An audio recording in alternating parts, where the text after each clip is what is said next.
Perseguido por decenas de cámaras de televisión, entró a la corte Campeón, el canino que hizo que por primera vez en el país se realizara un juicio por maltrato animal.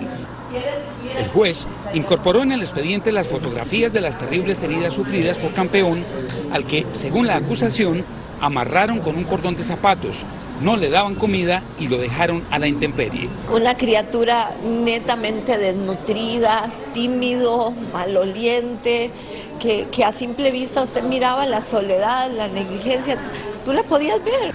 A la corte no fue posible traer al testigo clave que denunció el caso y la acusada, por orden del juez, estuvo a escondidas de los medios de comunicación para evitar que al salir a las calles fuera agredida. Las pruebas presentadas y los testimonios en favor del animal no fueron suficientes y el juez absolvió a la acusada.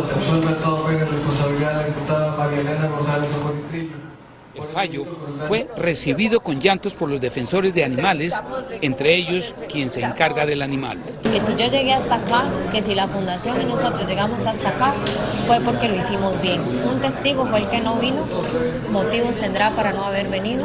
Luego de la sentencia, el juez ha subrayado que el caso interpuesto por los defensores de Campeón es un juicio atípico, no solamente por ser el primero en Costa Rica y en Latinoamérica por la presencia del perro en la sala de juicio, sino porque abre un gran precedente para que quienes traten de maltratar a un animal lo piensen dos veces. En San José, Costa Rica, Héctor Guzmán, Primer Impacto.